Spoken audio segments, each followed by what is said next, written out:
மாறு வேடத்தில் சென்று நகர்வலம் சென்று மக்களுடைய குறையை கண்டுபிடித்து ஃபர்ஸ்ட் ஹேண்ட் ரிப்போர்ட் வாங்கக்கூடிய பழக்கம் தமிழ்நாட்டிலும் இருந்திருக்கிறது, ராமாயண காலத்திலும் இருந்திருக்கிறது. இது நம்ம நாட்டுடைய மன்னர்கள் கடைபிடித்த ஒரு ரெகுலர் ரொட்டீன்.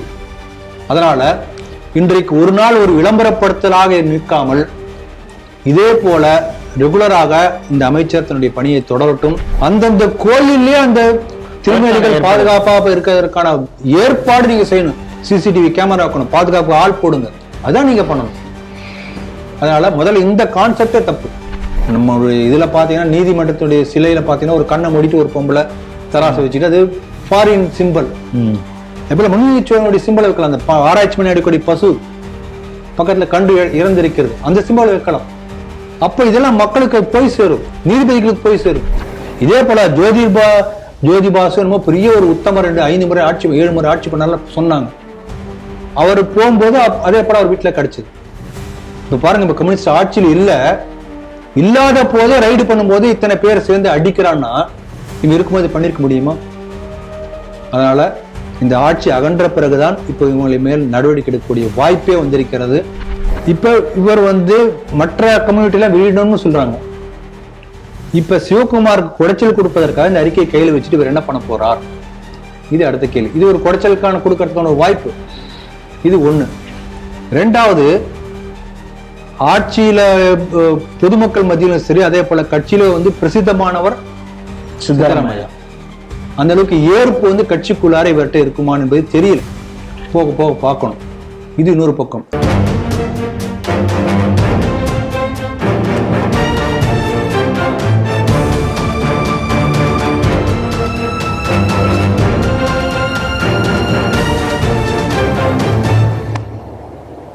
ஸ்ரீ டிவி நேயர்களுக்கு வணக்கம். செய்திகள் சிந்தனைகள் நிகழ்ச்சிக்கு உங்களை வரவேற்கிறோம். முதலில் இன்றைய முக்கிய செய்திகளை பார்ப்போம். திருச்செந்தூர் கோயிலில் HRNCE அமைச்சர் ரமேஷ் ஆய்வு. 2 பாதுகாவலர்கள் சஸ்பெண்ட். அர்ச்சகர் ஒருவருக்கு பூஜை செய்ய தடை. பாதுகாப்பு மையங்களில் உள்ள கோவில் சிலைகளுக்கு தினசரி பூஜை. அறநிலையத்துறை பதிலளிக்க கோர்ட் உத்தரவு. நீதித்துறையில் ஊழல் இருப்பதை யாரும் மறுக்க முடியாது. நீதிபதிகளை புனிதர்களாக கருத வேண்டிய அவசியம் இல்லை. கருப்பு பட வழக்கில் ஹைகோர்ட் கருத்து. பினராயி விஜயனின் மகள் வங்கி கணக்கை முடக்கியது இடி. கர்நாடக முதல்வர் சித்தராமையா ராஜினாமா. DK சிவக்குமார் முதல்வராகிறார்.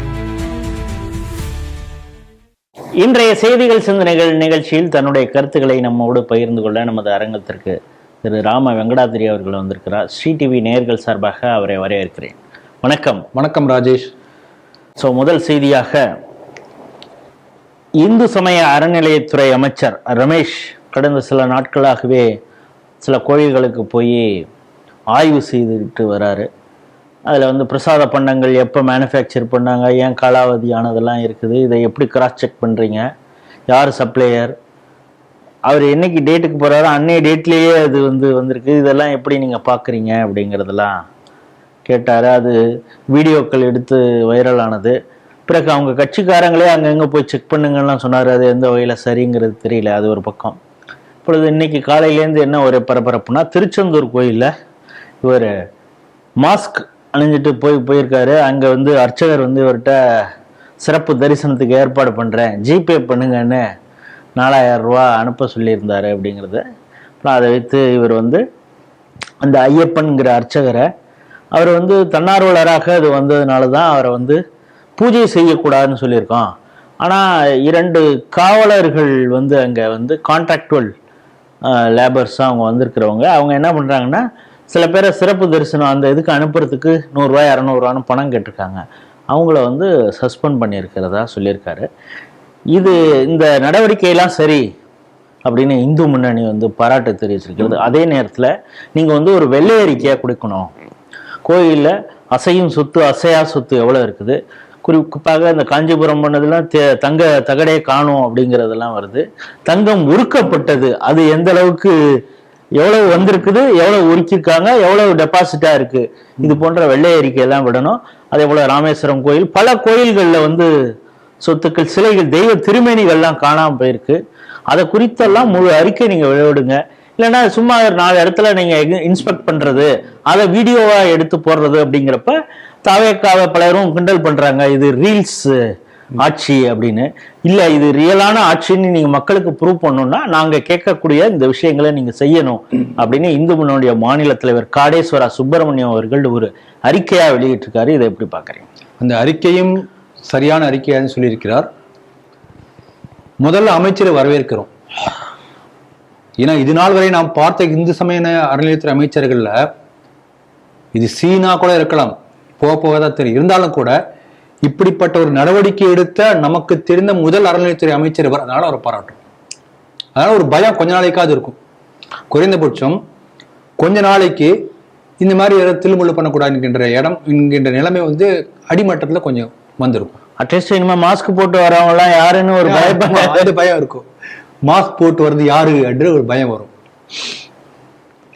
ஆனா என்னன்னா இது ஒரு புதிய ஒரு விஷயம் ஒன்றும் கிடையாது. அது மாஸ்க் போடாமலே போனாலே அப்படிதான் நடக்கும் அப்படின்னு பலரும் சமூக வலைதளங்கள்ல போடுறாங்க. இப்ப நீங்க சொன்ன மாதிரி சென்ற ஆட்சியில இருந்த அறநிலையத்துறை அமைச்சர், நீ சோறு திங்கிறியா இல்ல வேற ஏதாவது திங்கிறியான்னு கோயிலுக்கு வந்தவங்களை கேட்டாரு. அட்லீஸ்ட் இவர் பிரசாத் ஸ்டால்ல இது எங்க இருந்து வருது, ஏது வருதுன்னு கேட்டிருக்காரு. அதனால அவரை பாராட்டுற. நம்முடைய நாட்டை ஆண்ட மன்னர்கள், நான் 1947 நமக்கு சுதந்திரம் கிடைச்சது என்பது நம்முடைய வரலாறு படிக்கிறோம். அதுக்கு முன்பு எத்தனை ஆயிரம் ஆண்டு கால வரலாற்றுல நம்ம நாட்டில் ஆண்ட அத்தனை மன்னர்களுமே இப்படித்தான் ஆட்சி நடத்திருக்காங்க. அதுக்கு பேர் நகர்வலம்னு பேர்.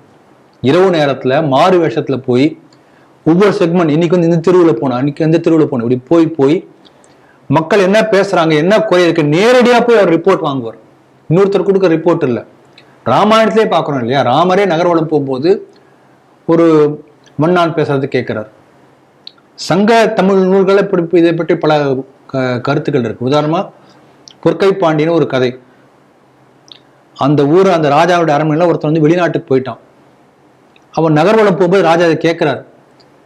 அந்த பெண் நான் எப்படி தனியா இருப்பேன், நீங்க ஃபாரின் போயிட்டு வர வரைக்கும், நம்ம ராஜா இருக்கார் பார்த்துக்க மாட்டாரா, ஏன் கவலைப்படுற அப்படி சொல்லிட்டு அவங்க ஊருக்கு போயிடுறான். இதை ராஜா கேட்டு தினசரி என்ன பண்றாருன்னா அந்த வீட்டு தினசரி போவாராம். ஒரு ராஜாவுக்கு வரணுமான்னு. ஆனா பர்சனல் ரெஸ்பான்சிபிலிட்டி எடுத்து வராரு. ஆனா இப்ப இருக்கிற ஆட்சியாளரும் வருவாங்க, அவர் ஃபாரின் போயிட்டாரு, வேற நோக்கத்துக்கு வருவாங்க. அப்படி வந்து கொண்டே இருக்கும்போது ஒரு நாள் அந்த வீட்டுல ஒரு ஆண் குரல் கேட்குது. இவர் திடுக்கிட்டு பயணம் பண்றாரு, போய் கதவை தட்ட போறாரு. தட்டிட்டார்.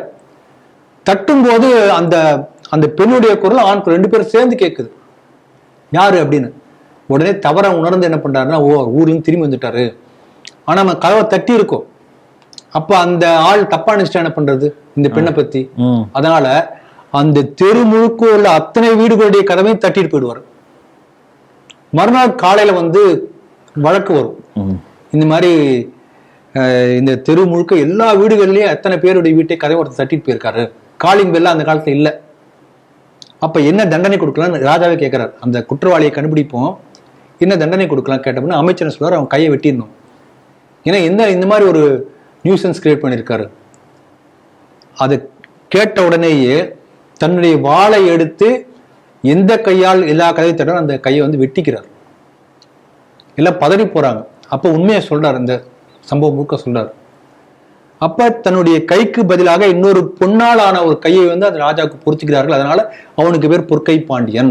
சங்க இலக்கியங்கள் வருது. ஆகவே மாறு வேடத்தில் சென்று நகர்வலம் சென்று மக்களுடைய குறையை கண்டுபிடித்து ஃபர்ஸ்ட் ஹேண்ட் ரிப்போர்ட் வாங்கக்கூடிய பழக்கம் தமிழ்நாட்டிலும் இருந்திருக்கிறது, ராமாயண காலத்திலும் இருந்திருக்கிறது. இது நம்ம நாட்டுடைய மன்னர்கள் கடைபிடித்த ஒரு ரெகுலர் ரொட்டீன். அதனால இன்றைக்கு ஒரு நாள் ஒரு விளம்பரப்படுத்தலாக நிற்காமல் இதே போல ரெகுலராக இந்த அமைச்சர் தன்னுடைய பணியை தொடரட்டும். எல்லா மட்டங்கள்லையும் பிரசாதம் இந்த மாதிரி திருச்செந்தூர் கோயில் மட்டும் இருக்காம, அதான் அழகா காடேஸ்வரர் அவர்கள் சொல்லியிருக்கார்கள். அதே திருச்செந்தூர் கோயில்ல முறைகேடு நடந்ததற்காக ஒரு காலம் இன்னும் டிபி ஜெயக்குமார் அதையும் இது கேட்கல. அப்ப அதாவது சிசிடிவிலே பதிவாகுது, கட்டுக்கட்டா பணம் எடுத்து போறாங்க. அது அவங்க வெளியில இருந்து நிர்ணயிக்கப்பட்ட ஆள் நியமனம் செய்யப்பட்ட ஆள். அவங்க அங்க இருக்கக்கூடிய ஸ்டாஃப்ல எவ்வளவு கேஷுவலா எடுத்துட்டு போறாங்க அப்படிங்கறதெல்லாம் கூட பதிவாயிருக்கு. அதனால இந்த அளவுக்கு வந்து மோசடி நடந்து கொண்டிருக்கிறது. இந்த திருச்செந்தூர் கோயில் மட்டுமல்ல, ராமேஸ்வரம் கோயில்ல, திருவண்ணாமலை கோயில்ல போலி டிக்கெட்டுகள் அடித்து விற்பனை செய்து அதை பற்றி பலமுறை கடந்த திமுக ஆட்சியில பலமுறை எல்லா செய்தித்தாள்களை வந்திருக்கிறது. சிடிவி அவர் ஃபுல்லா அந்த ஒரு பிளேலிஸ்ட் நம்மளது பார்த்துட்டாலே போதும். ஆமா, ஏகப்பட்ட நூற்றுக்கணக்கில் இருக்கு. அதனால இவை எல்லாவற்றையும் கருத்தில் கொண்டு முழு நடவடிக்கை எடுக்க வேண்டும் என்று நாம் கேட்டுக்கிறோம். அப்படி எடுத்தால்தான் உண்மையான அக்கறை இருக்கிறதா அர்த்தம். இல்லாட்டி இப்ப பாருங்க, நூற்றுக்கணக்கான சாராய கடைகளை மூடுகிறேன் என்று அறிவிப்பு வந்தது. எந்தெந்த கடை மூடாங்க நமக்கு தெரியல. நம்பர் ஒன்று சொல்லிட்டாங்க, அது எந்த கடை நமக்கு லிஸ்ட் ஒன்றும் வரல. ஆனா பாத்தீங்கன்னா மூடப்பட்ட, அதே போல மூடப்பட்ட 2 கடைகள் சேலம் மாவட்டத்தில் ஓமலூர் இருக்க தனியார் கொடுத்துருக்காங்க. கடை மூடியாச்சு இல்லை, நான் சொல்லிட்டேன், ஆனா தனியார். ஆகவே இந்த மாதிரி ஏமாற்றுவதற்காக அல்லது ஒரு ரீல் மோகத்துக்காக அல்லது ஒரு விளம்பரத்துக்காக இப்படி செய்வதற்காக ஒரு நடவடிக்கையாக இல்லாமல் உண்மையான ஆக்கப்பூர்வமான நடவடிக்கை எடுக்க வேண்டும் என்பதை காடேஸ்வரர் அவர்கள் சொல்லியிருக்கிறார்கள். அதை செய்கிறாரா என்று பார்ப்போம். அதே போல இந்த அமைச்சர் எடுத்து வரக்கூடிய நடவடிக்கைகளை போல தாவைக்கால் உள்ள மற்ற எல்லா அமைச்சர்களும் அவர்களுடைய எல்லா துறைகளிலும் இதே போல செயல்பட வேண்டும் என்று நம்முடைய விருப்பம். தாவைக்கா வந்து ஒரு வித்தியாசமான நல்ல மாற்றத்தை தரக்கூடிய கட்சி என்ற பெயரை எடுத்தால் அதில் எல்லோருக்கும் சந்தோஷம், எனக்கும் சந்தோஷம். பார்ப்போம். இரண்டாவது செய்தியும் ஒரு கோயில் சம்பந்தப்பட்டது தான். என்னன்னா இது அது சம்பந்தமா, ஆனால் கோர்ட்ல வந்து வழக்கு நடந்தது. எதுக்கு அப்படின்னா, இப்போ பல இடங்கள்லேருந்து காணாமல் போனது அப்படின்னு சொல்லி தெய்வ திருமேனிகளில் வந்து கண்டுபிடிச்சிருக்காங்க. கண்டுபிடிச்சி அது அந்த கோயிலில் தான் வச்சாங்களா அப்படின்னா இல்லை, இங்கே இருக்கக்கூடிய மியூசியத்தில் தான் இருக்குது.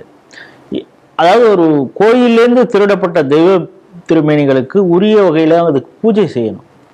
இப்போ நீங்கள் இதை பூஜை செய்யலைன்னா பேசாமல் அதை கொண்டாந்து கோயிலில் வச்சுருங்க, அங்கேயாவது ஆகம விதிப்படி பூஜை நடக்கும் அப்படின்னு சுரேஷ் பாபு அப்படிங்கிறவர் வழக்கு போட்டிருக்காரு. இப்போ புதுசா இப்போ அறநிலையத்துறை அமைச்சர் வேற எங்க பார்த்தாலும் ஆய்வு பண்றாரு, இளைஞர் அங்க எங்க போயிட்டு வந்துட்டு இருக்காரு, அதனால ஒரு சான்ஸ் கொடுப்போம் அப்படின்னு சொல்லிட்டு கோர்ட்டு என்னப்பா சொல்றீங்க நீங்க, இந்த மாதிரி கேட்டிருக்காங்க. எந்தெந்த கோயிலேருந்து எடுத்து திருடு போனதோ அந்த கோயிலுக்குன்னு ஒரு இது, இப்போ நடராஜர் சிலை இருக்குன்னா அந்த நடராஜருக்கு எப்படி ஆகம விதிப்படி எப்படி பூஜை பண்ணுமோ அப்படி பண்ணணும். நீங்க ஆனா அது வந்து எக்ஸிபிஷன்ல வச்சு எல்லாம் போறவங்க வரவங்க பார்த்துட்டு போறது மாதிரி வச்சிருக்கீங்க. ஆனால் அதற்கு பூஜை செய்யப்பட வேண்டும். இது செய்வீங்களா மாட்டீங்களா, விளக்கம் சொல்லுங்க அப்படின்னு கேட்டிருக்காங்க. இந்த செய்தியை எப்படி பாக்குறீங்க? நீதியரசர்கள் ஜி.ஆர். சுவாமிநாதன், லட்சுமி நாராயணன் அவங்களுடைய பெஞ்சில் வந்தப்பதான் இந்த விஷயத்த சொல்லியிருக்காங்க. மிக அழகான கருத்துக்களை சொல்லியிருக்கிறார். நீதி அரசர்களுக்கு நான் வணக்கம் செலுத்துகிறேன். சரியான கருத்து. ஏன்னா நம்முடைய இந்து மத கண்ணோட்டப்படி தெய்வ திருமேனி என்பது ஒரு உயிருள்ள ஒரு வஸ்து. நாம என்ன பண்ணுவோம்னா பிராண பிரதிஷ்டைன்னு சொல்லுவோம், கண் திறக்கிறது சொல்லுவாங்க. கிராமப்புறங்களில் போனீங்கன்னா இந்த கும்பகோணத்துல அந்த எங்கேயாவது சிலை பண்ணுவாங்க, கடைசியா கண் திறந்தாச்சுன்னா அதுக்கு உயிர் வந்தாச்சு. அப்போ உயிருள்ள ஒரு பொருள். இப்ப நான் உயிரோடு இருக்கேன், 3 வேளை சாப்பிட போறேன். இப்போ ஒரு குழந்தைய கொண்டு போய் ஒரு இடத்துல வச்சாச்சு, அப்படி வச்சிருப்பாங்களா? சாப்பாடு போடணும். அப்படி போடாவிட்டால் பட்டினி போடுவதாக அர்த்தம். அதனால நம்முடைய இந்து மத வைதிக சம்பிரதாயப்படி இந்த மாதிரி திருமேனிகளை வந்து பட்டினி போடக்கூடாது, நெய்வேத்தியம் வைக்கணும் முதல்ல. 2வது, இந்த ஸ்ட்ராங் ரூம் என்று சொல்லக்கூடிய இது, இந்த கான்செப்டே தப்பு. இப்ப இங்க ஏதோ ஒரு குறிப்பிட்ட கோயில ஒரு குறிப்பிட்ட திருமேனி இருக்கிறது, உற்சவ மூர்த்தி என்று சொல்லுவார்கள். அது எப்படி இன்னொரு இடத்துல போய் பாதுகாப்பு இல்லைன்னு வச்சுக்கலாமே, இந்த கோயில்ல பாதுகாப்பு இல்லை, இன்னொரு 4-5 கோயில்ல உள்ள சிலைகள் எல்லாம் எடுத்துக்கொண்டு போய், சிலைகள் என்றே சொல்லக்கூடாது திருமேனி என்று தான் சொல்லி பொன்மாணிக்கு ஐயா வந்து தொடர்ந்து சொல்லிக் கொண்டே இருக்கிறார். நான் ஆமோதிக்கிறேன். திருமேனிகள் எல்லாம் எடுத்து பாதுகாப்பு இல்லை என்று சொல்லி வேற ஒரு இடத்துல வைக்கிறாங்க, அதுக்கு ஸ்ட்ராங் ரூம்னு பேர் கொடுத்து அங்க மட்டும் எல்லாம் பாதுகாப்பு கொடுக்குறாங்கன்னா அந்த கான்செப்டே தப்பு. அந்தந்த கோயிலே அந்த திருமேனிகள் பாதுகாப்பாக இருக்கிறதுக்கான ஏற்பாடு நீங்க செய்யணும். சிசிடிவி கேமரா வைக்கணும், பாதுகாப்பு ஆள் போடுங்க, அதான் நீங்க பண்ணணும். அதனால முதல்ல இந்த கான்செப்டே தப்பு. 2வது, நம்முடைய ஹிந்து தர்மத்துல என்னன்னா ஒவ்வொரு திருமேனிக்கும் ஒவ்வொரு நெய்வேத்தியம், எல்லாத்துக்கும் ஒரே நெய்வேத்தியம் கிடையாது. நீங்க சாதாரணமா பார்த்துருப்பீங்க, திருப்பதி லட்டு, பழனி, பஞ்சா இப்படி கேள்விப்பட்டிருக்கோம். நமக்கு ஃபேமஸா தெரிஞ்சது சொல்றோம். ஒவ்வொரு ஊர் கோயில்ல ஒவ்வொரு ஊர் சாமிக்கும் ஒவ்வொரு பிரசாதம் இருக்கு, மாறாது. எள்ளு சாதம் இருக்கு, மிளகு சாதம் இருக்கு. அந்த திருமூர்த்திக்கு அதான் படைச்சாகணும், வேற நீங்க மாத்தக்கூடாது. அழகா சொன்னீங்க. அதனால அது மாத்ததே தப்பு. அதே போல ஒவ்வொரு திருமேனிக்கும் ஒவ்வொரு குறிப்பிட்ட, பிள்ளையாருக்கு அருகம்புல், சிவனுக்கு வில்வம், பெருமாளுக்கு துளசி சொல்றோம் இல்லையா? அந்த பூ, இலை, காய், பழம், இது கூட ஒவ்வொரு திருமேனிக்கு என்ன என்பது வரையறை செய்யப்பட்டிருக்கிறது, மாற்ற முடியாது. அதனாலதான் நம்ம சொல்றோம், அந்த திருமேனி அந்த கோயில்ல இருக்கணும், அதை முறைப்படி பூஜை நடக்கணும். இது மியூசியம் கிடையாது. அதனால இந்த திருமேனிகளே அந்தந்த இடங்களிலே கொண்டு போய் அந்தந்த கோயிலை வைத்து பராமரிக்கக்கூடிய வக்கு இல்லாட்டினா அறநிலையத்துறை இந்த கோயிலெல்லாம் கொடுத்து விட்டு வெளியே போயிடலாம். முடியுமா செய்யுங்க. இதுதான் நம்முடைய கண்ணோட்டம். அதனால நீதியரசர்கள் சொன்ன கருத்தை நான் ஆமோதிக்கிறேன். அதற்கான ஏற்பாட்டை செய்வார்கள் என்று நினைக்கிறேன். குறைஞ்சபட்சம் அந்த ஸ்ட்ராங் ரூம்லயாவது நீங்க பூஜை பண்ணி நைவேத்தியம் பண்ணணும். அதே போல பண்ணணும். அந்தந்த திருமேனிக்கு என்ன நைவேத்தியமோ, என்ன பூவோ, அதுக்கு அந்த மாதிரி வச்சு பண்ணணும். அது மாதிரி பண்ண முடியாட்டினா அந்தந்த கோயில்களே பாதுகாப்பாக வைப்பதற்கான ஏற்பாடுகளை செய்வதற்கான முயற்சியை அறநிலையத்துறை எடுக்கணும். அப்படி எடுக்க முடியாவிட்டால் அறநிலையத்துறை வெளியே போயிடணும். பக்தர்களை நாங்களே பார்த்துக்க முடியும். இதுதான் நம்முடைய கருத்து. அடுத்த செய்தியும் நீதிமன்றம் குறித்ததுதான். என்னன்னா, இப்ப சமீபத்தில் வெளிவந்து ஓடிக்கொண்டு இருக்கக்கூடிய படம் கருப்பு அப்படின்னு, கருப்பசாமி வராண்டா அப்படின்னு சொல்லி சூர்யா நடித்த திரைப்படம். இவ்வளவு நாள் கோயிலை பத்தி கேள்வி கேட்ட நடிகர் இப்ப குலதெய்வம் அவசியம் அப்படிங்கிறத சொல்றது மாதிரி படம் எடுத்திருக்காங்க. அதனாலயோ என்னவோ பெரிய அளவு யாரும் அதை பத்தி ட்ரெண்டிங் ட்ரோலிங்லாம் பண்ணாதனால அந்த படம் வெற்றிகரமாக ஓடிட்டு இருக்கு அப்படிங்கிறாங்க. ஆனாலும் முழுமையாக கருப்பசாமியை பற்றி புரியாமல் எடுத்திருந்தா கூட கடவுளை சம்பந்தமா அதை கிண்டல் பண்ணி எடுக்காம இருந்ததுனால அது ஓடிட்டு இருக்கு அப்படிங்கிறாங்க. சரி, அது பிரச்சனை இல்லை. இப்போ என்னன்னா, அதுல வழக்கறிஞர்களை நீதிமன்றத்தை எல்லாம் கிண்டல் பண்றது மாதிரிலாம் எடுத்துக்கிட்டு இருக்காங்க. இதுக்கு கண்டனம் வேணும், தடை செய்யணும் அப்படிங்கிறது மாதிரிலாம், சில காட்சிகள் நீக்கணும் அப்படிங்கிறது மாதிரிலாம் மனு கொடுத்துருக்காங்க. இப்போ அதுக்கு ஜஸ்டிஸ் ஜிஆர்எஸ் அவரும் லக்ஷ்மி நாராயணன் அந்த பெஞ்சில் வந்தப்போ அவங்க என்ன சொல்கிறாங்க, சினிமாங்கிறதே ஒரு மிகை உணர்ச்சி, அதுவும் தமிழ் சினிமாவை பற்றி கேட்க வேண்டாம். ஹீரோ 100 பேரெல்லாம் அடிப்பார், எல்லாமே அவர் செய்வார், அவர் தான் ஹீரோ. இதெல்லாம் நமக்கே புரியுது, ஏதோ மிகை உணர்ச்சியில் எடுக்கிறாங்க. ஆனால் இந்த கிரியேட்டிவ் ஃப்ரீடம்னு ஒன்று இருக்குது, கலை சுதந்திரம்னு ஒன்று இருக்குது, படைப்பு சுதந்திரம்னு ஒன்று இருக்குது. அதனால் இதெல்லாம் நம்ம தள்ளுபடி பண்ணிட்டு போயிடணும். இதெல்லாம் ஒவ்வொன்றையும் நம்ம கேள்வி கேட்டுக்கிட்டு இருந்தோம்னா சரி வராது. அவங்களா பார்த்து திருந்தணும் ஒன்று. பட் இது பை அண்ட் லார்ஜ் அது அப்படியே கடந்து போயிடலாம் அப்படின்னு சொல்லி இந்த வழக்கை தள்ளுபடி சொல்லியிருக்காங்க. இன்னொன்று, அவங்க நீதிமன்றத்தை குறை சொல்லியிருக்காங்க அப்படின்னா, நீதிபதிகளும் இந்த காலத்தில் புனிதர்கள் அல்ல அப்படிங்கிறத அந்த நீதித்துறையிலே இருந்துக்கிட்டு ஒரு ஜட்ஜி இதை சொல்லியிருக்கார் அப்படிங்கிறது நம்ம பார்க்குறோம். இப்போதான் ஒருத்தர் ராஜினாமா கேட்டு கடைசியாக ராஜினாமா பண்ணியிருக்காரு. ஸோ அதோட சேர்த்து பார்க்க வேண்டியதாக இருக்கு. நீங்க எப்படி பார்க்குறீங்க? அவர் சொன்ன கருத்து சரியா சொல்லியிருக்காரு. அதாவது ஒரு மால்குடி டேஸை பத்தி சொல்லி ஒரு கற்பனை காவியம், ஒரு வில்லேஜே இல்லை, மால்குடிங்கிற வில்லேஜே இல்லை, ஆனா அதை வச்சு ஒரு அழகா சொல்லி அந்த இடத்த போய் எங்க இருக்கு போய் தேடினாங்க எல்லாரும். ஆகவே கற்பனை மூலமாக, மிகைப்படுத்தல் மூலமாக ஒரு கருத்துக்களை சொல்லக்கூடியது சினிமா, நாவல் எல்லாம் அப்படிதான் இருக்கும். அதனால இப்படி ஒரு கருத்தை சொல்ல வந்திருக்காங்க. இதை நம்ம பெருசா எடுத்துக்க வேண்டாம், ஒரு படைப்பாளிக்கான சுதந்திரத்தை கொடுக்கணும் என்று சொல்லியிருக்கிறார். அதை ஏத்துக்கிறோம். அதே போல ஒரு தவறு நடக்கின்றது என்று சொன்னால், ஆமாப்பா தப்பு நடக்குதுப்பா அப்படின்னு ஃபர்ஸ்ட் யூ ஷுட் அக்செப்ட். அப்படி ஒத்துக்கொள்வது என்பதுதான் அந்த தவறு மீண்டும் நடக்காமல் சரிப்படுத்துவதற்கான 2வது படிக்க நம்ம கொண்டு போய் சேரும். அதனால வெளிப்படையாக அதை ஆமா இப்படி சில நடந்துட்டு இருக்குங்கிறத ஒத்துட்டு இருக்கார். அதை பாராட்டணும் நிச்சயமா. நம்ம பார்க்கிறோம், எல்லா நீதிபதிகளுமே அப்படியே இப்படி இருப்பார்களா என்று சொல்ல முடியாது. ஆனாலும் சில நீதிபதிகள் இப்படி இருக்கிறார்கள் என்ற ஒரு குற்றச்சாட்டும் இருக்கிறது. அது நம்ம நிரூபிக்கவும் முடியாது. இந்த பெஞ்சுக்கு போனா எப்படி தீர்ப்பு கிடைக்குன்னே பல பேர் கரெக்டா சொல்றாங்களா, அப்படி சொல்றாங்க.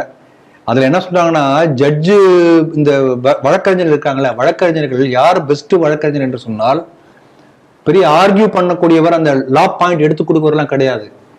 எந்த ஜட்ஜி எப்படி இருப்பார் என்பதை புரிந்து கொள்ளக்கூடியவர் தான் புரிந்து கொண்டு எப்படி செயல்படணும் என்று நினைக்கக்கூடியவர் தான் சிறந்த வழக்கறிஞர் இப்படின்னு பல பேர் சொல்றாங்க. இதில் நம்ம புரிஞ்சுக்க முடியும்.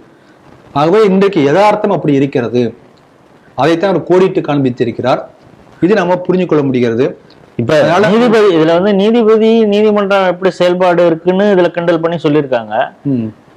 வர சீனியர் கவுன்சிலா இருக்கட்டும் இல்ல ஜூனியர் கவுன்சில்ல இருந்து திடீர்னு அவர் எப்படி சீனியர் கவுன்சிலா ஆகுறாரு, அதற்கான படிப்பு படிச்சிருக்கிறாரா அப்படிங்கிறதுக்கு கமெண்ட் தான் அடிச்சாரு ஜஸ்டிஸ், சீஃப் ஜஸ்டிஸ். அதுக்காக ஒரு கட்சியை தொடங்கிட்டாங்க காக்ரோச் பார்ட்டி. அதனால வெளிப்படையா சொல்லியிருப்பது பாராட்டுறோம். அதாவது நீதிமன்றத்தை குறை சொல்வது என்பது இருக்கிறது. இப்ப எல்லா நீதிபதி அப்படி நம்ம சொல்ல முடியாது. ஒரே பெயிண்டிங் பண்ண முடியாது, ஒரே பெயிண்ட் பண்ணக்கூடாது. அந்த ஃப்ரீடத்துக்கும் அபியூஸ்க்கு நடுவில் ஒரு பவுண்டரி லைன் இருக்கிறது. அதை தெளிவாக நிர்ணயம் பண்ணி சொல்லியிருக்கிறார். அதை நான் பாராட்டுறேன். அதே இவரே பாருங்க, அதே இந்த சமீபத்துல பார்த்தோம்னா அந்த அருண் என்கின்ற அந்த போலீஸ் ஆபீசர் நீதிமன்றத்தில் வந்தவங்கள காக்க வச்சிருக்கிறார் நோட்டீஸ் சர்வீஸ் பண்றதுக்கு. ஆனா இவங்க அரெஸ்ட் பண்றப்ப கடப்பாறை எல்லாம் உடைச்சிட்டு போய் வீட்டை உடைச்சிட்டு போய் சவுக்கு சங்கரை அரெஸ்ட் பண்றாங்க. நீ எவ்வளவு நேரம் வெயிட் பண்ண வைப்பீங்க? ஆமா. ஆனா இவர் வந்து போலீஸ் ஆபீசர் என்ன பண்றாரு, சர்வ் பண்ண நோட்டீஸ் சர்வ் பண்ண 2 மணி நேரம் 3 மணி நேரம் வெயிட் பண்ண வச்சிருக்காரு. அதுக்கப்புறம் வேற ஒரு ஆளை அனுப்புறாங்க. அதனால அப்படி உதாசீனம் செய்வதும் தவறு. அதனால நீதிமன்றத்தினுடைய மேன்மையை மாட்சிமையை ஒரு ஜி.ஆர். சாமிநாதன் அவர்கள் உண்மையிலே பாராட்டுறேன். அந்த பேலன்ஸ்டா இருந்து எல்லாம் பண்ணியிருக்கிறார். அதை நான் பாராட்டுறேன். நம்முடைய நாட்டில் இதே போல நீதித்துறைக்கு உதாரணமாக இருக்கக்கூடிய ஒரு சம்பவமாக சொல்லக்கூடிய மனுநீதி சோழனுடைய கதை. தமிழாகரர் பேராசிரியர் சாமி தியாகராஜன் அடிக்கடி சொல்லுவார், நீதித்துறைக்கு எடுத்துக்காட்டாக சொல்லக்கூடிய சம்பவம் வந்து மனுநீதி சோழனுடைய சம்பவம். ஒரு மனிதன் மட்டும் ஒரு சாதாரண ஒரு பசு மாடு அதனுடைய கன்று கூட்டி நீதி கேட்டால் கூட அதுக்கு நீதி வழங்குவதற்காக அந்த பசுமாட்டுக்கு எப்படிப்பட்ட ஒரு மனநிலை ஏற்பட்டிருக்கும், வருத்தம் ஏற்பட்டிருக்கும். அதே வருத்தம் எனக்கும் ஏற்பட வேண்டும் என்று சொல்லி தன்னுடைய மகனை தேர்காலில் இட்டு சாக வச்சான். இதுதான் மனுநீதிச்சோழனுடைய வரலாறு. அதனால என்னுடைய வேண்டுகோள்னா இப்படிப்பட்ட பாரம்பரியங்கள் நீதிமன்றத்தின் முன் கொண்டு நிறுத்தப்பட வேண்டும். நம்மளுடைய இதுல பாத்தீங்கன்னா நீதிமன்றத்துடைய சிலையில பாத்தீங்கன்னா ஒரு கண்ணை மூடிட்டு ஒரு பொம்பளை தராசை வச்சுட்டு அது ஃபாரின் சிம்பிள். எப்ப மனுநீதிச்சோழனுடைய சிம்பிளை வைக்கலாம். அந்த ஆராய்ச்சி பண்ணி அடிக்கடி பசு பக்கத்துல கண்டு இறந்திருக்கிறது, அந்த சிம்பிளை வைக்கலாம். அப்ப இதெல்லாம் மக்களுக்கு போய் சேரும், நீதிபதிகளுக்கு போய் சேரும்.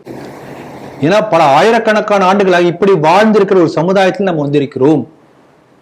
இன்றைக்கு கூட பல கிராமத்துல பாத்தீங்கன்னா அந்த பஞ்சாயத்துல என்ன தீர்ப்பு சொல்கிறார்கள் என்பதை வந்து நாம கட்ட பஞ்சாயத்தை அதை மட்டப்படுத்திக்கிறோம். ஆனா உண்மையிலேயே கோர்ட்லயும் போலீஸ் ஸ்டேஷன்லயும் நிறைய கட்ட பஞ்சாயத்து நடக்கிறது. உண்மையிலேயே பஞ்சாயத்துல பொறுப்பான பல தீர்ப்புகளை கொடுத்திருக்கிறார்கள். தெல்லாறு அந்த சோழ ஆட்சி காலத்தில் கொடுத்த தீர்ப்பை பற்றி கல்வெட்டு இருக்கிறது, படிச்சு பார்க்கலாம். அதனால நீதித்துறை என்பது நம்ம நாட்டுல பல்நெடுங்காலமாக மிக உயர்ந்த நிலையில் இருந்திருக்கிறது. அந்த மாண்பை கட்டி காக்க வேண்டும். அதைத்தான் ஜி.ஆர். சாமிநாதன் அவர்கள் வலியுறுத்தியிருக்கிறார். அதனால அதே சமயத்திலே ஒரு தவறு அங்கங்கே நடக்கின்றது என்பதை ஒப்புக்கொண்டிருக்கிறார். அப்படி ஒப்புக்கொள்வது வந்து சரி செய்வதற்கான ஒரு நல்ல ஒரு வாய்ப்பையும் கொடுக்கும். எந்த அளவுக்கு நீதித்துறையை டிரான்ஸ்பரண்டா மாறணும் என்பதற்கான திட்டமிடலும் நமக்கு இதை வந்து கொடுக்கக்கூடிய ஒரு வாய்ப்பாக இருக்கும் என்று நினைக்கிறேன். தமிழகத்தின் வழியில் கேரளா அப்படின்னு சொல்லலாம். என்ன அப்படின்னா, செந்தில் பாலாஜியை வந்து இடி அஃபீஷியல்ஸ் ரைடு பண்ண போறப்ப அந்த காரெல்லாம் உடைச்சாங்க, அவங்கள்ட்ட இந்த பென்ட்ரைவ் பிடிங்கிட்டு போனாங்க, டெம்பர் பண்ணாங்க, என்னென்ன விஷயங்கள்லாம் பண்ணாங்க அப்படிங்கிறத பார்க்கலாம். அதே போல் பினரை மகள் இதில் ஒரு இடி ரைடு நடந்தது. பினரை வீட்டுக்கும் ரைடு போகிறாங்க அப்படின்னு சொன்ன உடனே இந்த இடி அஃபீஷியல்ஸ் வந்து காரெல்லாம் அடித்து உடைச்சது அதெல்லாம் பார்த்தோம். இங்கே ஏதோ ஒரு 10 பேர் மேலே புக் பண்ணி கைது செய்திருக்காங்க அப்படிங்கிறாங்க. அதில் குறிப்பாக பினரை விஜயனுடைய மகள் வீணா இருக்காங்க. அவங்க வந்து எக்ஸாலஜிக் சொல்யூஷன்ஸ் அப்படின்னு ஒரு ஐடி கம்பெனி வச்சுருக்காங்க. இந்த கம்பெனி மீது ஏற்கனவே ஒரு குற்றச்சாட்டு இருந்தது. என்னென்னா, கொரோனா காலகட்டத்தில் வந்து டேட்டாஸ் இருக்குல்ல, ஒரு பேஷண்ட்டு அவனு ஆதார் நம்பர் எல்லாமே பண்ணி ஃபீட் பண்ணியிருந்தது. அப்போ தானே குவாரண்டைன் பண்ணுறதுக்கான டேட்டா அவங்கள்ட்ட எல்லாம் வாங்கி இருந்தாங்க. ஏன்னா அவங்களுக்கு இன்ஜெக்ஷன்லாம் போட வேண்டிய இருந்ததில்ல, ஃப்ரீ இன்ஜெக்ஷன் வேக்சினேஷன் இதெல்லாம். இந்த டேட்டா வந்து அந்த கம்பெனி கிட்ட தான் கொடுத்துருந்தாங்க. ஸோ இந்த டேட்டா மூலமாக டேட்டா தெஃப்ட்னு சொல்லுவாங்க இல்லையா, இதை வந்து வேற ஒரு கம்பெனிக்கு அவங்க விற்கக்கூடிய அந்த வேலையெல்லாம் இருக்குது அப்படிங்கிற குற்றச்சாட்டே அப்போ இருந்தது. அதுக்கு பிறகு அது தொடர்ந்து அவங்கள ஆட்சியிலேயே இருந்ததுனால அதை மூடி மறைச்சாங்க. இப்பொழுது இந்த Cochin minerals and retail limited CMRL அந்த கம்பெனிக்கும் இந்த இவங்களுக்குமான எக்ஸ்சேஞ்சஸ் நிறைய பணப்பட்டுவாடா நடந்திருக்குது, பணப்பரிமாற்றம். அது சட்ட விரோதமாக பல விஷயங்கள் நடந்திருக்கு. அப்படிங்கிறதுனால அவங்களுடைய பேங்க் அக்கௌண்ட்டை இப்போதைக்கு இடி வந்து ஃப்ரீஸ் பண்ணியிருக்கு. இந்த செய்தி எப்படி பார்க்குறீங்க? கம்யூனிஸ்ட் என்று சொன்னாலே ஏழை பங்காளன் என்று சொல்லுவாங்க. அதில் ஏழை பங்காளன் எப்படிப்பட்டவர் என்பதை புரிந்து கொள்ள வைக்கின்ற ஒரு செய்தி இது. இந்த கம்யூனிஸ்ட் ஆட்சியில் தான் வந்து நம்ம பார்த்தோம் தங்க கடத்தல் கொடி கட்டி பறந்தது. கேரளா என்று சொன்ன உடனேயே தங்க மங்கை என்று கேரளாவில் சொன்னாங்கன்னா யார் சொல்லுவாங்க? PT உஷா சொல்லுவாங்க. ஆமா, அதெல்லாம் மாறியாச்சு. இப்ப சொப்னா சுரேஷ் ஒலிம்பிக்கிலே ஓடி நாட்டுக்கு பெருமை தேடி தந்த PT உஷாவின் பெயரை நகர்த்தி விட்டு விமானத்தின் மூலமாக சட்டவிரோதமாக தங்கத்தை கடத்தக்கூடிய பெண்ணுடைய பெயர் அந்த இடத்துல வந்து நிற்கிறது. அது செஞ்சது கம்யூனிஸ்ட் ஆட்சியில் தான், பினரயி ஆட்சியில். அதனால இந்த அளவுக்கு வந்து ஊழல்வாதிகள் கம்யூனிஸ்டுகள். அதுக்காக சொல்ல வரேன். நீங்க கவனிக்க வேண்டியது என்னன்னா, ஊழல் பணம் என்பது வேறு, இடி அமலாக்கத்துறை விசாரிக்கக்கூடிய சட்டவிரோத பண பரிமாற்றம் என்பது வேறு. ரெண்டுக்கு வித்தியாசம் இருக்கு. இப்ப நான் வந்து ஊழல் பண்றேன், ஒரு பண முறைகேடை வாங்கி அது எங்கேயோ இங்க ஒரு சொத்து வாங்குறேன்னா அது ஊழல் பணம். இந்த மணி லாண்டரிங் என்பது என்னன்னா, வெளிநாடுகளிலிருந்தோ பல்வேறு வகைகள்ல கணக்கில் காட்டப்படாமல் அது வந்து வெள்ளையாக மாற்றப்படுகிறது. அதுதான் மணி லாண்டரிங். அப்படிப்பட்ட மணி லாண்டரிங் பண்ணக்கூடிய பணத்தை தான் இடி வந்து விசாரிக்கும். அந்த மணி லாண்டரிங் பண்ணக்கூடிய பணம் தான் குண்டு வைக்கப்படுகிறது. மணி லாண்டரிங் பண்ணக்கூடிய பணம் தான் காஷ்மீர்ல கல்லறையை பயன்படுத்தப்பட்டது. மணி லாண்டரிங் மூலம் வந்த பணம் தான் இங்க ஸ்டெர்லைட் ஆகட்டும் இல்ல கூடங்குளம் ஆகட்டும் போராட்ட நடத்த பயன்படுத்தப்படுகிறது. அதனால இடி வந்து ஒரு இடத்துல ரைடு பண்ணினது என்று சொன்னால் அந்த பணம் பஞ்சமா பாதகம் செய்வதற்காக பயன்படுத்தக்கூடிய பணம். இப்போ ஒரு ஊழல் பண்ணி அவர் மட்டும் சேர்த்தா அவர் அது தப்புதான், அது ஸ்கேம்ல வந்துடும். ஸ்கேம். இது வந்து மிகப்பெரிய துரோகம், நாட்டுக்கே செய்யக்கூடிய துரோகம். ஆகவே அப்படிப்பட்ட இடியுடைய ரைடு மூலமா வந்தக்கூடிய பணம் என்பதனால கம்யூனிஸ்ட் எப்படிப்பட்ட கட்சி என்பதை நம்ம புரிஞ்சுக்கணும். அதுக்காக இதை நான் சொல்றேன். இதே போல ஜோதிபாசு என்னமோ பெரிய ஒரு உத்தமர் 5 முறை ஆட்சி 7 முறை ஆட்சி பண்ணால சொன்னாங்க. அவர் போகும்போது அதே போல அவர் வீட்டுல கிடைச்சது. இப்ப பாருங்க, இப்ப கம்யூனிஸ்ட் ஆட்சியில் இல்லாத போதே ரைடு பண்ணும்போது இத்தனை பேர் சேர்ந்து அடிக்கிறான்னா இவங்க இருக்கும்போது பண்ணிருக்க முடியுமா? அதனால இந்த ஆட்சி அகன்ற பிறகுதான் இப்போ இவங்களை மேல் நடவடிக்கை எடுக்கக்கூடிய வாய்ப்பே வந்திருக்கிறது. இது நம்ம மேற்கொண்டு இது நடவடிக்கை எடுப்பார் என்று சதீஷன் எடுப்பார் என்று நம்புகிறேன். இது இன்னொரு அரசியல் கணக்கு இருக்கு. கரெக்டா சதீஷன் அமித்ஷா சந்திக்கும் போதே நடந்திருக்கிறது. அதை கூட அந்த போட்டோவை பகிர்ந்துட்டு அவங்க 2 பேரும் பேசிக்கிறத பார்த்தா ரெண்டும் எதிர்கட்சி, இரு துருவங்களாக இருக்கக்கூடிய கட்சி மாதிரியே தெரியலையா?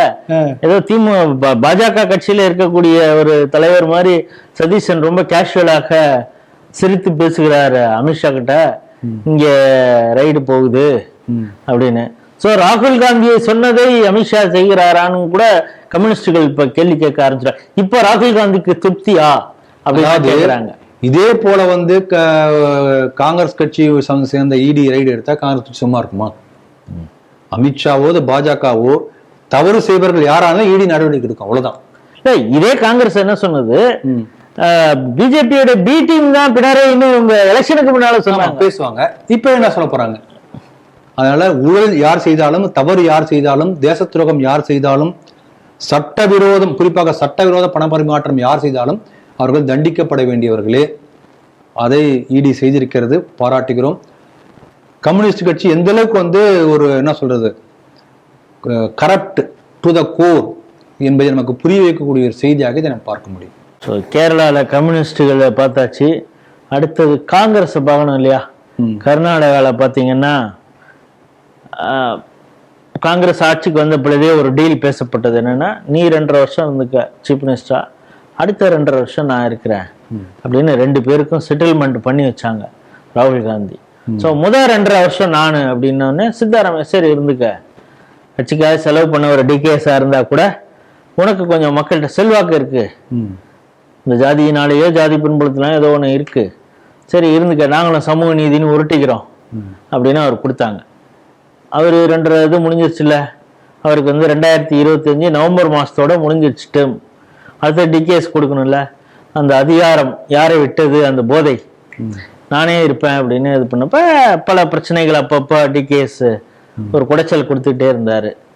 இப்பொழுது வந்து பல தேர்தல்களில் காங்கிரஸ் தோல்வி அடைஞ்சிருக்கு. இப்போதான் கேரளாவில் ஜெயிச்சிருக்காங்க, பாக்கி எல்லா மாநிலங்களும் தோத்துட்டு வரப்ப இது நாளைக்கு பெரிய பிரச்சனை ஆகிடும், இருக்கிற கர்நாடகாவும் கையை விட்டு போயிடுச்சுன்னா என்ன பண்ணுறது அப்படின்ட்டு ஒரு செட்டில்மெண்ட் கூப்பிட்டு நீங்கள் ராஜ்யசபாவுக்கு போயிடலாம், சீஃப் மினிஸ்டர் டிகேஎஸ் இருக்கட்டும் அப்படிங்கிறது மாதிரி பேசியிருக்கிறதா தெரியுது. அவரும் ரிசைன் பண்ணிட்டார் சித்தராமையா. நேற்று போய் ஆசீர்வாதம் வாங்கிட்டார் சித்தராமையாட்ட டிகேஎஸ் முதல்வராக பதவி ஏற்கக்கூடிய ஒரு சூழல். இதை எப்படி பார்க்குறீங்க? அவர் ராஜ்யசபாவுக்கு போக மாட்டேன்னு சொல்லியிருக்காரு போல தெரிகிறது. ஆரம்பத்தில் அப்படிதானே இருக்கும், பதவியே இல்லாமல் எப்படி இருக்க முடியும்? மாநில அரசியல் தான் தொடர்பு என்று சொன்னதாக ஒரு தகவல் கிடைச்சது. அவரை பொறுத்தல ராஜ்யசபாங்கிறது ரிட்டையர்மெண்ட் நினைச்சுக்கிட்டு. ஆமா, இல்ல அப்படி இல்லை, மாநில அரசியலுடைய கை குறைஞ்சிரும் இல்லையா, அதுதான் எதிர்பார்ப்பாங்க. இத்தனை ஆண்டுகளாக சிஎம்மாக இருந்துட்டு டம்மியா போக அவர் விரும்ப மாட்டார். அதனால அப்படி சொல்லியிருப்பதாக நம்ம பார்க்க முடியும். இது என்னன்னா கடுமையான ஊழல், கெட்ட பேரு. 2028 தேர்தலை சந்திக்கும் போது காங்கிரஸ் திருப்பியும் ஜெயிக்குமா என்கின்ற சந்தேகம் வந்த ஒரு காரணத்தினால் கூட ஒருத்தர் சேஞ்ச் பண்ணுவார். அடுத்த phase agreement, as per agreement இவர் போடணும். அது தவிர வந்து ஒரு சேஞ்ச் பண்ணோம்னா அட்லீஸ்ட் எலெக்ஷன்ல வந்து ஒரு வின்னிங் பேஸ் நமக்கு கிடைக்கட்டுமே என்கின்றது போல வந்து மாட்டிருக்கும் ஒரு வாய்ப்பு இருக்கிறது. இது ஒன்று. ஆனால் இது ரிசைன் பண்ணுறதுக்கு முன்னாடி பார்த்தீங்கன்னா அந்த ஜாதி ரீதியான அறிக்கையை வந்து கையில் வாங்கிய பிறகுதான் ரிசைன் பண்ணியிருக்காரு சித்தராமையா. ஸோ அதற்கு பிறகு ஒரு கணக்கு வச்சிருக்காரு. இதுல என்னன்னா இந்த ஜாதி ரீதியான அறிக்கையை வெளியிடக்கூடாது என்று லிங்காயத்தும் அந்த சொன்னார். பைத்தியக்காரன் அப்படின்னாரு. ஜாதி ரீதியாக கணக்கெடுக்கணும்னு சொல்றது பைத்தியகாரத்தனம்னே அவர் சொன்னார். ஆமா, வெளியிடக்கூடாதுன்னு சொல்கிறார்கள். இப்ப இவர் வந்து மற்ற கம்யூனிட்டில வெளியிடணும்னு சொல்றாங்க. இப்ப சிவகுமாருக்கு குடைச்சல் கொடுப்பதற்காக இந்த அறிக்கையை கையில் வச்சுட்டு இவர் என்ன பண்ண போறார், இது அடுத்த கேள்வி. இது ஒரு குடைச்சலுக்கான கொடுக்கறதுக்கான ஒரு வாய்ப்பு. இது ஒண்ணு. ரெண்டாவது, ஆட்சியில பொதுமக்கள் மத்தியிலும் சரி, அதே போல கட்சியில வந்து பிரசித்தமானவர் சித்தராமையா. அந்த அளவுக்கு ஏற்பு வந்து கட்சிக்குள்ளார இவர்கிட்ட இருக்குமான்னு என்பது தெரியல, போக போக பார்க்கணும். இது இன்னொரு பக்கம். அதனால உள்ளுக்குள்ளார ஒரு பெரிய குழப்பங்கள் வரக்கூடிய வாய்ப்பு இது அதிகம் இருக்கும். இன்னொரு பக்கம் பார்க்கணும் என்று சொன்னால் அந்த காந்தி குடும்பம் என்று சொல்லக்கூடிய அந்த ஆளக்கூடிய அந்த இளவரசர் குடும்பத்துக்கு ரொம்ப நெருக்கமானவர் டிகேஎஸ். அதனால என்ன பண்ணுவாருன்னா இவர் தைரியமா இயற்கை நடந்த ஊழலோட பெரிய அளவில் ஊழல் பண்ணக்கூடிய வாய்ப்பு நிறைய இருக்கும். ஏன்னா மேலெடுத்த ஆசீர்வாதம் இருக்கும் இல்லையா, கட்சிக்கு பணம் இங்க இருந்து தானே போயாகணும். ஆமா, அதனால திருட்டு ஊழல் என்பதை விட பெரிய கொள்ளை என்கிற நிலையாவுக்கு வந்து இது போகக்கூடிய வாய்ப்பு இருக்கு. இது ஒரு பக்கம். ஏற்கனவே சொன்னபடி இந்த ஜாதி இதை வைத்து இவர் என்ன பிளே பண்ணுவார் தெரியாது. அதனால கட்சிக்குள்ளேயும் வெளியிலையும் பிற ஜாதிய பிரச்சனைகள் இதனால வரக்கூடிய வாய்ப்பு இருக்கு என்று நினைக்கிறேன். அதே மாதிரி இன்னொன்னு சொல்றாங்க, காங்கிரஸ் தலைமை பவர் சென்டர் அப்படிங்கிறது சோனியா, அதற்கு பிறகு ராகுல் காந்தின்னு இருந்தது. இப்ப சமீபத்திய இந்த 2 செலக்ஷனும் கூட, ஒண்ணு சதீஷன், ஏன்னா வேணுகோபால் வரணும்னு இவர் நினைச்சார் ராகுல் காந்தி. ஆனா சதீஷனை சூஸ் பண்ணது ஐயுஎம்எல் இப்ப வயநாட்டுல எம்பியாவும் இருக்கிறதுனால பிரியங்கா காந்திக்கும் அழுத்தம் கொடுத்து சதீஷனை செலக்ட் பண்ணது அவங்க தான் அப்படிங்கிறாங்க. இப்ப இந்த டிகேஎஸ் மீது இந்த ஒரு கரிசன பார்வை வந்து பிரியங்கா காந்திக்கு தான் இருக்குது. ஸோ 2 முதல்வர்களை பிரியங்கா காந்தி தான் செலக்ட் பண்ணியிருக்காருங்கிறப்போ அந்த ஈக்குவேஷனும் அந்த குடும்பத்துக்குள்ளார ஒரு பிரச்சனையை ஏற்படுத்த வாய்ப்பு இருக்கிறது. கொஞ்ச காலமாகவே அது வந்து அரசல் புரசலாக இவரை விட கொஞ்சம் எஃபிஷியன்டா அவங்க டெசிஷன் எடுக்கிறாங்கிறது மாதிரி ஒரு பார்ட்டி கேடர்ஸ் மத்தியில வந்துருச்சுன்னா அதுக்கப்புறம் அந்த ஈக்குவலிபிரியமே மாறும் தானே. மாறும். அப்போ வந்து ராகுல் காந்தி பேசக்கூடிய விஷயங்களே பிரியங்கா பேச போறாங்க. அவ்வளவுதானே. எந்த அளவுக்கு உளறி கொண்டிருக்கிறார், உளருன்னு நம்ம சொல்றோம். ஆனா வந்து தேசத்துக்கு எதிராக பேசுகிறார், திட்டமிட்டு பேசுறார், அதெல்லாம் பிரியங்கா பேசுவாங்க. அவ்வளவுதான். ஏன்னா காட்சி மாறுகிறது, ஆனா விஷயம் மாறாது, ஆள் மாறுகிறது. அதே டைலாக் வேற ஒருத்தர் பேசுவாங்க. அதனால வேற ஒன்றும் வரப்போறது இல்லை. கட்சிக்குள்ளார யாருக்கு செல்வாக்கு என்பதில் வேணா மாற்றம் வரலாமே ஒழிய, காங்கிரஸ் என்பது இன்றைய தேதியில் எந்த அளவுக்கு வந்து தேச விரோதமாக மோடி எதிர்ப்பு என்கின்ற பேரில் நாட்டுக்கு எதிரியாக செயல்பட்டு கொண்டிருக்கிறதோ அது பிரியங்கா வந்தாலும் அப்படிதான் இருக்கும், அதுல மாற்றம் இருக்காது என்று நினைக்கிறேன். இப்படி கர்நாடகாவில் வந்து இதன் மூலம் வந்து தேர்தலில் வெற்றி வந்து காங்கிரஸுக்கு கிடைக்குமா என்பதை சொல்ல முடியாது, நிச்சயமா வராது. இந்த நிர்வாகத்திலையும் சரி, கட்சிக்குள்ளும் சரி, வெளியிலும் சரி பல குழப்பங்கள் ஏற்படக்கூடிய வாய்ப்பு இருக்கு. நான் குழப்பத்தை ஏற்படுத்துவதற்காகவே சீதாராமன் முயற்சி பண்ணுவார். ஏன்னா சீதாராமையா ஓரளவு வந்து ப்ரோ PFI SDPIன்னு இருந்தவர். டிகேஎஸ் மீது கொஞ்சம் இந்துத்துவ அந்த ஒரு நிறமும் இருக்கிறது. ஏன்னா இவங்க எல்லாரும் எதிர்ப்பு தெரிவிச்சப்ப அவர் வந்து கும்பமேளாவுக்கு போயிட்டு நான் ஒரு இந்து போறது, எனக்கு ராகுல் காந்தியே அதை கிரிட்டிசைஸ் பண்ணப்ப அவர் கும்பமேளா போனவர். அதே போல RSS பிரச்சாரத்தை பாடலையே வந்து சட்டசபையில பாடியவர். அதுவே அந்த நேரத்துல ஒரு சர்ச்சையானது. அவர்கிட்ட ஒரு இந்துத்துவ சாயம் அவர் மீது பூசுவதற்கும், நீங்க சொன்ன மாதிரி இப்ப நிறைய இஸ்லாமியர்களுடைய ஆதரவு காங்கிரஸுக்கு இருக்குது. அது பெரும்பாலும் PFI SDPI இந்த ஃபண்டமெண்டல் குரூப் தான். அது பெரும்பாலும் சித்தாராமையாவுக்கு ஆதரவாக இருந்த கோஷ்டி அப்படிங்கிறதையும் பார்க்க வேண்டியதா இருக்குது. நிச்சயமாக இவர் வந்து கொஞ்சம் வலிமையான ஒரு முயற்சி எடுத்தால் அந்த PFI என்ற பிரிவினை கொஞ்சம் குறைய வாய்ப்பு இருக்கிறது. சித்தராமையா ஆட்சி காலத்துல உச்சத்தை தொட்டது. எந்தெந்த பகுதியெல்லாம் PFI பிரசன்ஸே இல்லையோ அங்கெல்லாம் வந்து அவங்களுடைய பிரிவினை பேசப்பட்டது. என்டையர் வெஸ்ட் கர்நாடகா முழுக்க, கடற்கரை முழுக்கவே வந்து இந்த பிரிவினையினுடைய பிடியில போயிடுமன்ற பயம் வந்தது. மங்களூர் தாண்டி இன்னும் அந்த கடைசி வரைக்கும் போகும் என்று எதிர்பார்த்தார்கள். அந்த அளவுக்கு வந்தது. அநேகமாக கொஞ்சம் தடுப்பார் என்று நினைக்கிறேன். பார்ப்போம். இன்றைய 5 செய்திகள் குறித்து ஒரு வித்தியாசமான கண்ணோட்டத்தை ஸ்ரீ டிவி நேயர்களோடு பகிர்ந்து கொண்டீங்க. மீண்டும் வேறொரு நிகழ்ச்சியில் சந்திப்போம். நன்றி, வணக்கம். ஜெய்ஹிந்த், ஜெய் ஸ்ரீராம், வந்தே மாதரம்.